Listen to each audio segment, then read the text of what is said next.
One of the things that I enjoy is transforming old and unattractive pieces of furniture into beautiful pieces for my home.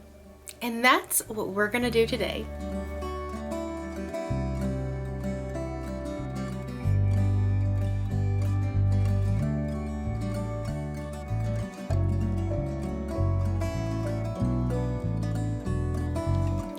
Hey there, my name is Yami. I am your Latina next door. Welcome back to my channel. If you enjoy high-end home decor and DIYs on a budget, as well as seeing amazing before and after home renovations, please make sure to like this video and stick around by subscribing so that you too can become part of the familia.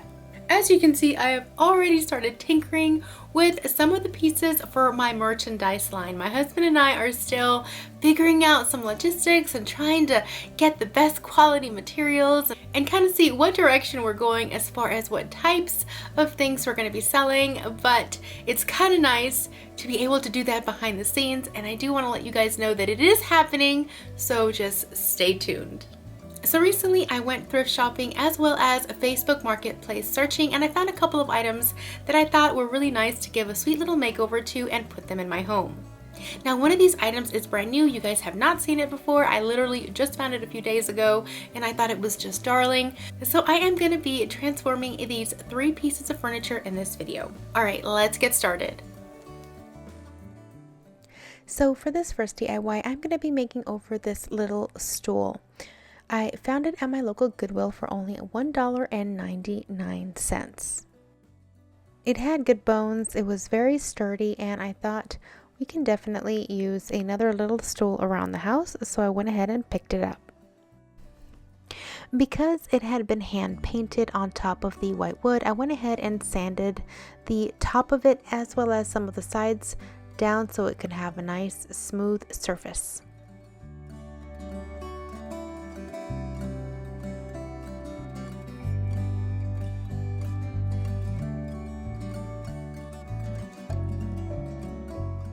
I made sure to wipe the little stool down to make sure I removed all of that sanding dust.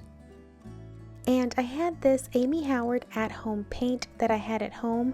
They sent it over to me so I can try it out on a couple of pieces or one piece and just kind of see how I like the paint. So I thought this would be a perfect opportunity to try this paint on this little stool. I will say it went on very smoothly, and the first coat went on rather well. It did need a second coat, but this paint has a lot of really nice coverage, which I really appreciated.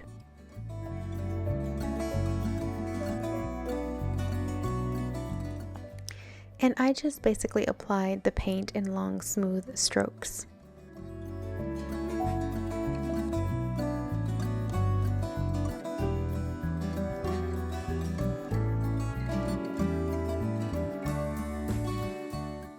After the second coat dried, I started on my second step.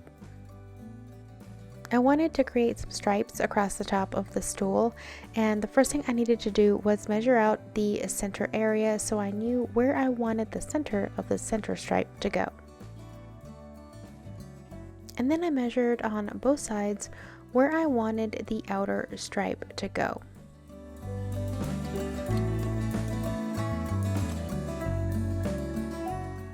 And then I placed my washi tape down according to my markings.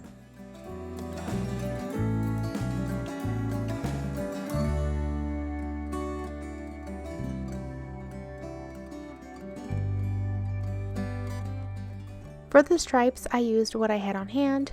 I painted them the color Elephant by Waverly chalk paint.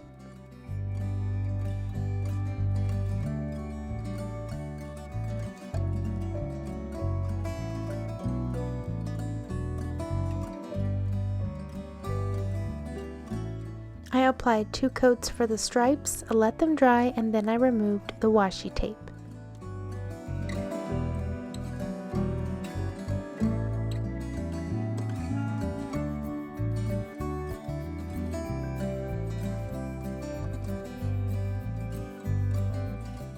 And then after that, I came in with Debbie's Design Diaries Clear Wax, which is my favorite wax to seal any type of furniture, and I gave it one nice full coat.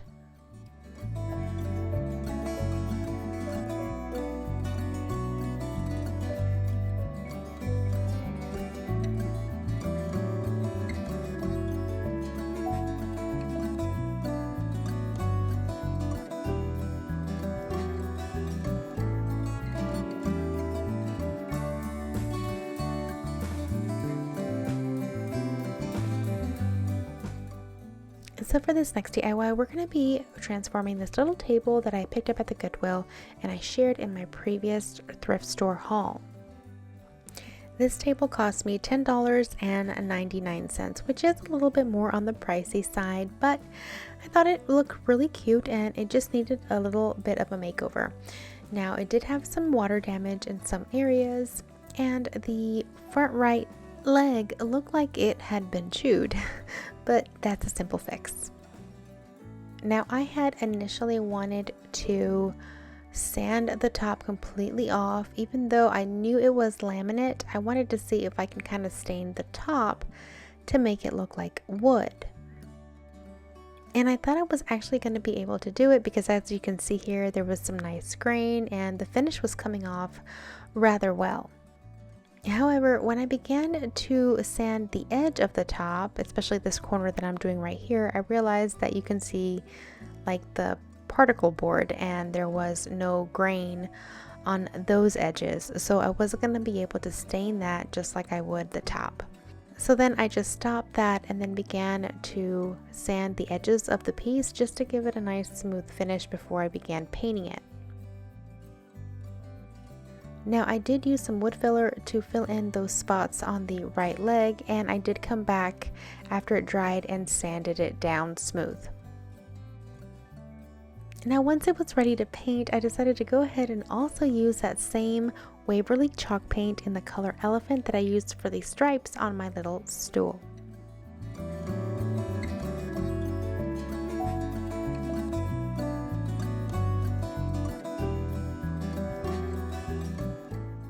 And I have a terrible habit of starting one area of furniture and then moving on to the next and then coming back to finish that area off, like the top of the little table right there.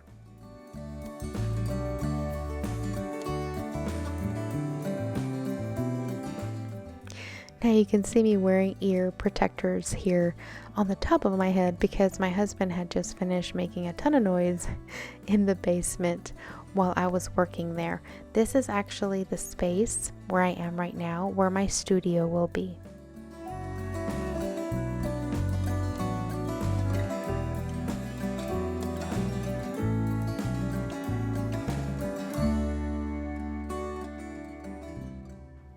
This is the first time that I actually painted a piece of furniture with Waverly chalk paint, and it did pretty good. I did, however, give it a second coat to give it complete coverage because there were still some areas that weren't covered the first time.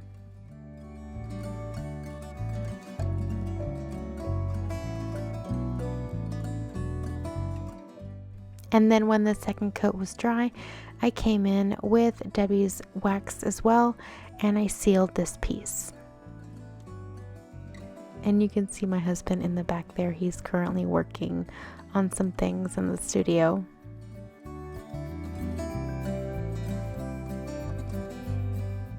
Then after the wax had dried, I brought up the little drawer that belonged to the table, and what I did was I wanted to add some contact paper to the sides as well as the inside of the drawer. The drawer actually slid on little slits on the side panels, so I had to cut two separate pieces of contact paper for either side.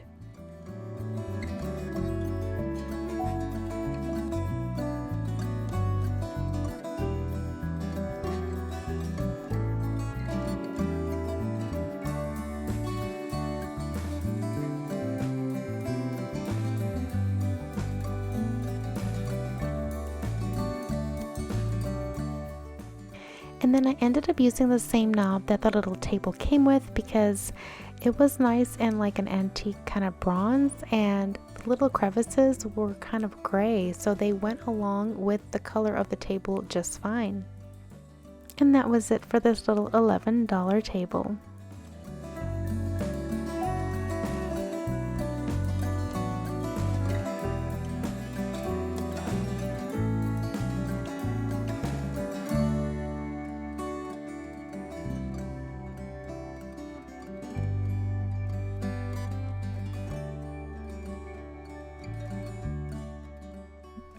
Now for the next DIY, we're going to be making over this magazine rack that I picked up on Facebook Marketplace for $5.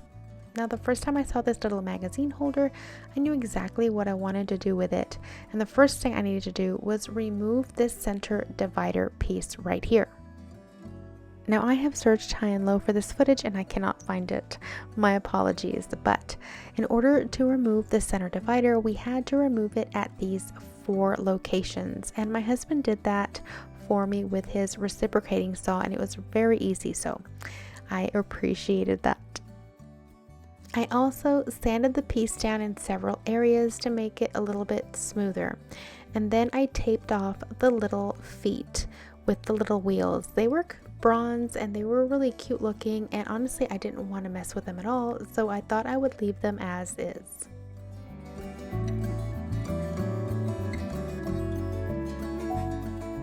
Now, this little magazine holder had a little drawer which I thought was adorable, and I decided to go ahead and remove the little handles before I painted this piece. So I put it in my little painting tent and I used some Rust-Oleum primer in order to prime this piece first.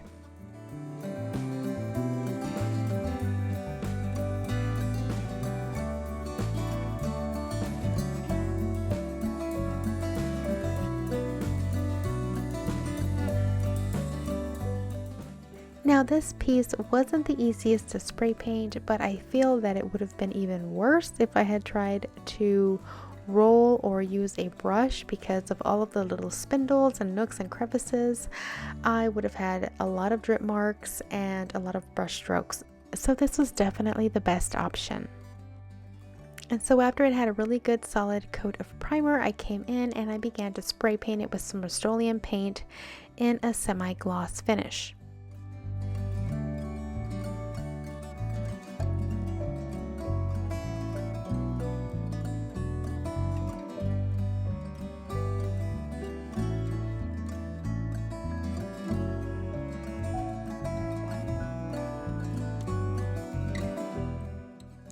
Then I took some of this metallic spray paint that I had used in my previous thrift store makeover videos. I had used it on some candelabras and I had some left over, so I went ahead and used it on these drawer pulls.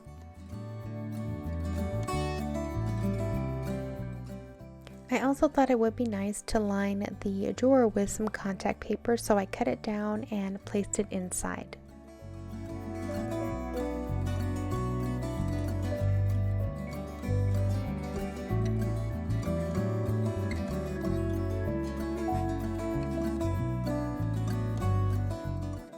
So if you haven't guessed by now what I am trying to do, this will definitely give it away. I am going to be making a little mattress out of this polyfoam that I had on hand in order to make my daughter a little crib out of this magazine holder. Now, this polyfoam I've had for a while. It was from Hobby Lobby. I bought it for something else and I never used it. So at least I finally gave it some usage with this little project. Now, obviously this piece was too big to fit inside, so I did have to measure and cut it down.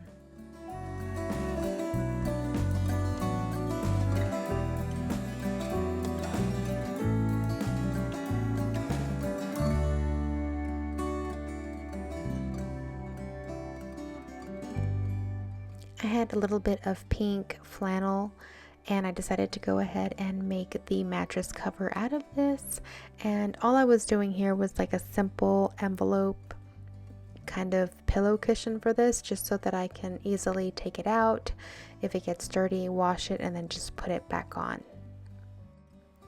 So since I'm only using one piece of fabric in order to make this envelope cover, the first thing I had to do was hem both of the ends. Then after I did that, I came back and folded the fabric over the little mattress again, making sure that the right side was facing in, and then I was going to pin down both corners so that I knew where I needed to stitch along the sides.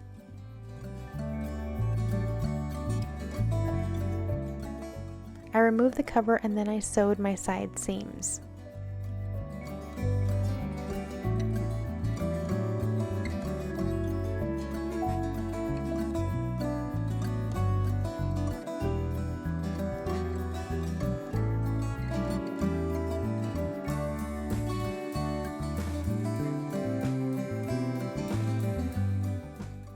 I also used my serger to prevent those edges from fraying.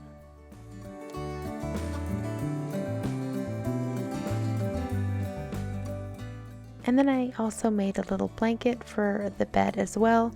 This was fabric that I had used on my other daughter's little bed for her dolls.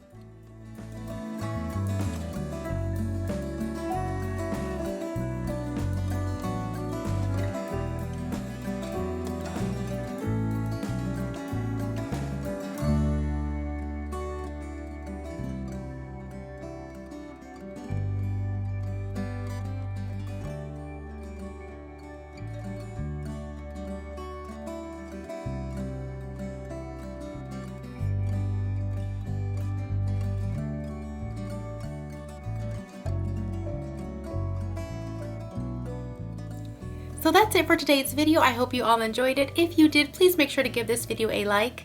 Also, I'd love to know which one of these pieces was your favorite.